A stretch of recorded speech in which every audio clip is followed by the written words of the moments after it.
Dummy Switch Pod, the boys are back. How are Yes, you, sir. Chris? Yes, sir. Oh, quarters. I'm optimistic. This week. How you doing, man? How you doing? Oh, so surprisingly so with the Sharks going down, Lions also going down. The Dan Carters of podcasting here to And discuss we're it. But back. I think Hmm. first thing to jump into, we've had Origin week, but the lineman camp seems to be the news of the week. 16 Yeah, new players. Some players lucky to get in, some maybe too lucky, some unfortunate not to be there. And yes, I am going to be a hater and call out certain names that I don't think should be there and call in certain names who I think should be there. How do you feel about it? yeah, yeah. Look, I can agree with you there. But at the same time, it's just alignment camps. So Yeah, it's not really squad. So I'm not too phased. Although yeah. it is some eyebrows with certain guys that haven't. Like Jordan Hendricks. Like I don't understand. How he Yeah, even especially because he's had a reduced role at the Lions.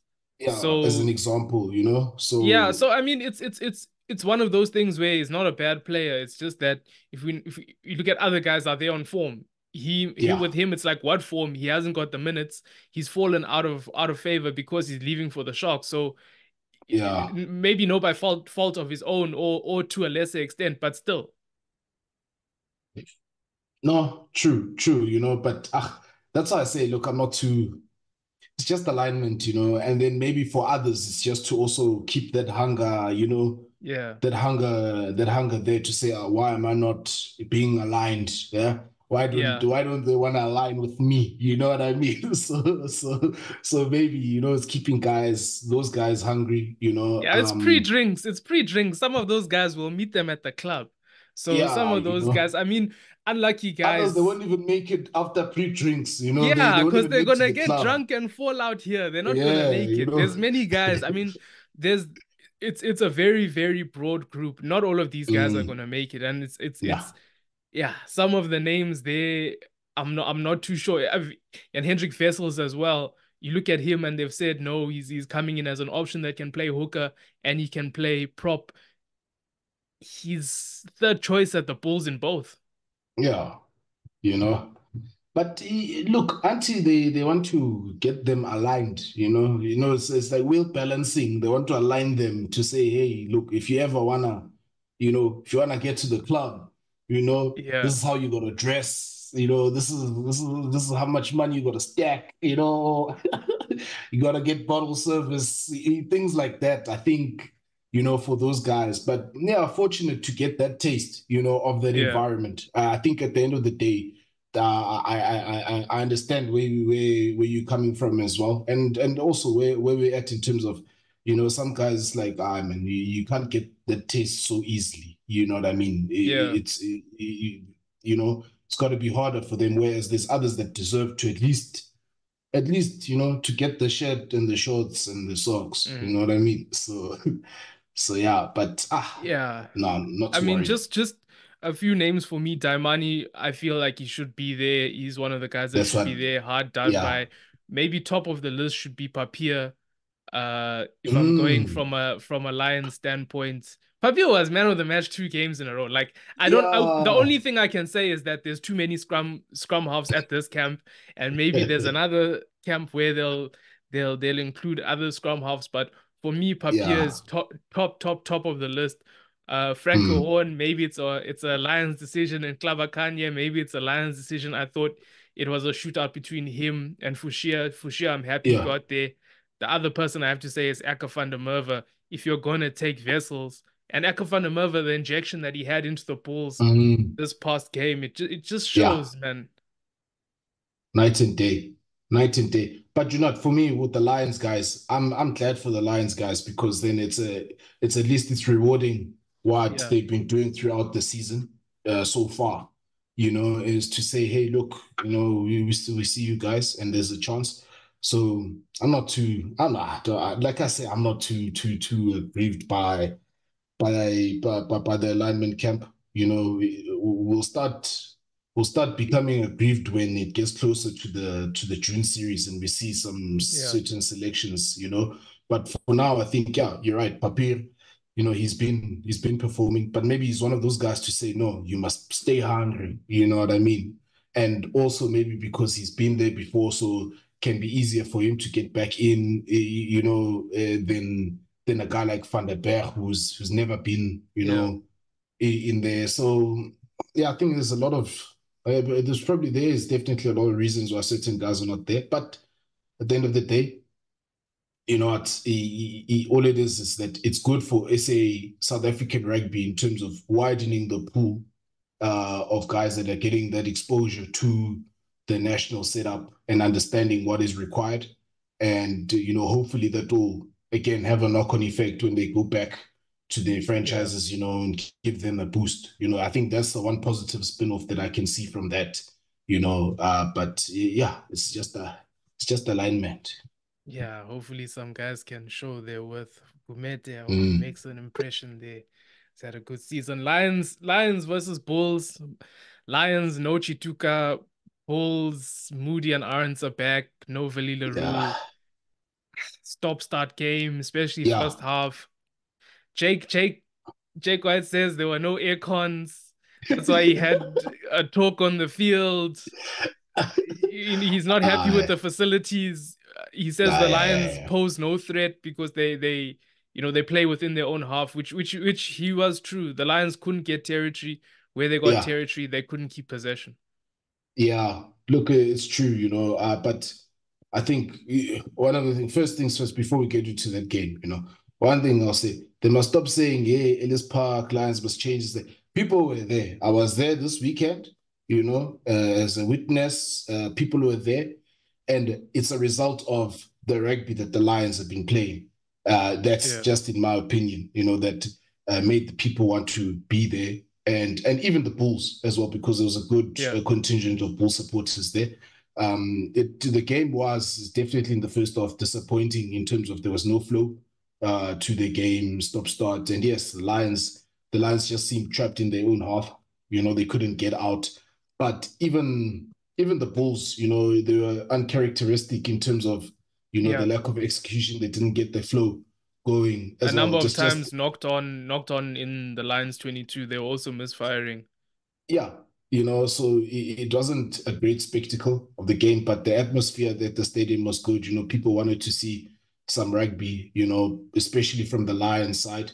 It's a pity that they couldn't get anything going. Yeah. That's the one thing that I'll say. Tight contest, yes, especially there when it was at 5-3. I think, yeah, you can say with the opportunities, the Bulls, I think they showed, if you give them that little bit of a chance, they can put you away. And that's what happened, you Yeah, know. for me, it's the bench. It's as soon as Hussein came on, now guys start operating, and then you clear the bench. You've got Eka van der Merwe. He was getting go Hmm. forward. He was linking play. He was scoring Also considers tries. carries as well. Yeah, he got They over. So it's the wave of the bench. It seemed to finally make them click yeah, and for them to get yeah. sharper. The Lions, they had a chance with the disallowed try out of the hand forward, off the shoulder. Another day, maybe it could have been given, but it's like you can't wait for that long in the game to start firing. And it's the Yeah, same thing that happened with the Sharks. yeah, yeah, exactly. They left it too late to try and get at the Bulls. Although I must say, the Bulls' second try, they were fortunate to get that try. At best, that should have just been a scrum to the Bulls following the knock on, because I saw an accidental offside in terms of the ball transfer between the two players that led to then a carry and a penalty, a line out and a rolling more. That's when I think Aka van der Merwe scored. You know, I'd say they were a bit unlucky in terms of that's what really, again, once the Bulls got that second try, then you just saw the energy levels started going up and they started Yeah. playing. And you mentioned Croson as they started operating. And I think even they managed the Lions kicking game, because the Lions were trying to impose a kicking game on the Bulls, but it didn't come off. Yeah, Monet van der Berg was off with that, and Yeah. even when they did retain that they just couldn't build phases in the Bulls half, even if they did get there. Yeah, but I think what was impressive for me from the Bulls' point of view is once, especially then in the second half, once they started getting that attack going, that left right, left, Yeah, right, pulling the stretching that line's defense, then going through the middle. It was just a bit too difficult for the Lions to defend against. But like you say, no Chituka. You can see that there was something missing, there was juice missing there from the Lions. yeah, You they're know, gonna have to do um, something about that. yeah, I think Fenta from the Lions, the number seven, they had a bit of he was a bit too quiet for me, in this game. Franco Hornia in the beginning, he tried, And carries. to be fair, also I will say there was a new lock pairing that the Mm, Lions played in this game. That also affected the line out. On top of yeah, that, Fasaki is playing who's a penalty machine and can't throw a line out these days. It you're stacking things against yourself. yeah, You've lost essentially a core of that pack. So I will yeah, say though, the scrummaging, it was a very heavy contest there. I will yeah, bail out in Klabakanya and say that it wasn't on his side. A lot of people, if you see the Lions lose a scrum, they think it's because it's the tight head side. On the yeah, loose head side, JP Smith has never been a strong scrummager. He's yeah. improved. He can hold his own these days, but he had a tough time, I think, more than Klabakanya. Yeah, yeah, no, definitely so. He did, but I think just overall from the Lions, it's just disappointing from what they did when they went to Loftus. You Yeah, understand? When they went to Loftus, that game they should have won. It yeah, was all there for them for the taking. And then this time around, it's almost like nothing worked. Just didn't seem to work for them. And I think is a bit too much kicking, from them, whereas I think they had opportunities to try and run with the ball. I mean, I even had my niece, a little HL say, why are they kicking?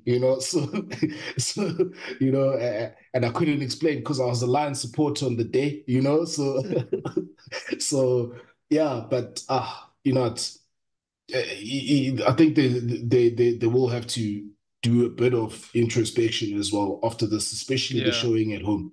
To be honest, because these are the type of games that can put you back into a hole and you can't get out of.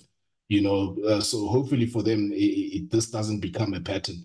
Because now I think it's two losses on the bounce. So yeah, if the Lions they need to sort of catch a wake up. Yeah, another place where losing is becoming a pattern. Down No, in there. Durban, Sharks versus Stormers. Etzebeth out now. Knee issues. Masuko on the bench. Stormers a weakened side. Thought they were there for the taking. You've got Matia playing fly half. Facebook and Gomezulu, Hartzenberg. Facebook. You know them in the midfield. You've got Similani on the bench. Ah, Um, but to me, you know what? I'll preface it by saying I don't think that the Sharks played badly. I just no. feel like they were suffocated at first and they were under pressure. Then when they Mm, started playing, they were playing catch up and they just left it too late. yeah. And that was that. I can't even say that they had a bad game. They're just disjointed and misfiring. I Yes. will say between the two sides, the Stormers are now looking like a team where it doesn't matter who plays. They're still going to play the same brand. They're still going to play the same way. Mm, It mm, does it doesn't mm. matter. You can take Lobok out and put Matthias. Still, the same thing is going to happen. The Sharks, on the other hand, it looks like it's guys that are individuals that are putting their hands up rather than a team. Yeah. Collective effort. Stormers have that fluidity on attack. Yes. They have that fluidity. And for me, I think the big difference is that the Stormers, the Stormers X Factor plays, they, even if it's done by an individual, it's backed up by the team because they're more of a team. You know what I mean? Yeah, You saw even with that Paul de Vet try, that was something out of nothing from Gelant. And there he was. And if you look at even the support runners that were there, I think for me, that just epitomized exactly what the Stormers are about, is that they back each other and is they X Factor players or they X Factor plays, they come off, more often than not and get them, into good position. And like you say, it doesn't matter who's playing, they still want to play the same way. Um, Sharks, I think we saw with certain guys back, Chitukas is there, Bonambis is there. You can see with the big hitters, there's things that there's positives, yeah, to work from. And it's just a shame, really, that they left that game too late. That's that at the end of it, that's really what it is. It's just they left it too late to decide to start getting at the Stormers, going through the Yeah. middle, and getting at them, really, because that's all that they needed to do. I mean, we saw with Masuku there taking it flat, he looked good, you know what I mean? And we've been Yeah, saying, they had a chance to win it with yeah, uh, about 15 left. He put Janchi in a gap, and that yeah, was the moment where they could have won the game. Unlucky, yeah, especially for yeah, him. It was a redemption arc there waiting to happen, but I guess they have to wait yeah. another week. They have to wait another week, He even cut or his two. hair. He even cut his hair. I thought it was a fresh start. I Yeah. thought things were gonna happen, but No, but they're looking. I think that once they can, we think we've been saying this for the past few weeks. Once they can get that team together and understand, yeah, okay, these are the guys. You understand, and then everybody build and then build around that or add the pieces around that. Then we'll start seeing. But I'm convinced now. At 10, I think we know just from that showing. yeah. What we need. I think there's a big difference there on attack. I'm not convinced there at 12 as much as Franz Fent is an experienced player, but I'm not convinced there Esther Hazen is is, coming. He's coming next season. So you we've only know, got to deal with but this for so long. We've only got to deal with it for so long before yeah, Esther Hazen comes. because I think then it's bringing back that type of Sharks rugby that they want to play, especially that advantage line. Because right now they're not getting that, especially from Yeah, when it comes to in the midfield. But they're trying. It will come together. Yeah, I think we must just accept as Sharks fans, some of us, that it's just right now it's not happening. We can in the URC. We've got the Challenge Cup. Maybe there we can no, pull one Lions out are of coming the for that one. Don't worry. maybe we can pull one out of the hat there. But in URC, yeah, no, it's we can forget. But Yeah, we can only think about just keeping on building there and putting together more team performances, But still, it goes back to the thing from earlier in the season. When the box are not there or when those big hitters are not there, the next guys that are in, that's where there's a big gap there, yeah, and that's what they need to close out. And it's what the Bulls have been able to do, yeah, yeah, in terms of definitely. their roster. So the Sharks, they're getting there. They'll get there. So we must just be patient. As frustrating as it is, you know. But that's why I'm being optimistic. I don't want to be too harsh, but yeah. Yeah, we've got Marco Masotti complaining about the vet's try. You must leave the refs. You must handle the finances. That's their strong Yeah, no. point. Just don't Yeah, complain about the refs. In this game, for me, Fassi, I think he leads the competition in meters. He's a meter machine. He had a nice yeah. hit on Ruiz. I think Fassi is back. I think he's serious about life right now. I think he's serious about rugby. Ox there, ball handling skills, decision Yeah. making. Mm, There's bright things. Even Cohen Bosch, I can't even say he played badly. It's just Masuku played no. better. I can't, Yeah. so it'll be harsh to criticize. Stormers, for them, it's nice to see that they can take guys out, put guys in, and it still works. Ben Loader, I have to say he had a good game. I have been a Still not critic of his convinced. in his I'm still past. not convinced. I Okay, don't it care. He was had a just one good. performance. It was just Yeah, one I'm still not performance. So convinced. I guess they've got a nice 4, 5, 6. Those guys they really put in the hard work for guys like Ruiz and Daimani to Yeah, to make way there, and Fushia as well. I think he was even man of the match. It was yeah, you can't say enough about these guys. I think especially I hate on Facebook and Zulu, but he had a good game. he Mattia did. also had a good game coming in. So Stormers, they just keep moving. They just keep moving. Yeah, I think it's because they know who they are, and they're more of a team. At the end of the day, Yeah. it's easier when you know what you need to do, when you know the environment, you know. So that's all I'll put it down to there with the Stormers, yeah, they got a challenge at the end of the day, So them and the Bulls, that's where our hopes are. So yeah. Any closing remarks from you, Chris? Oh, no, no, no. All I'm saying is the Sharks, let's just be optimistic. Trust the process. And I think that's it from us. Thanks for watching, guys. Thanks for listening.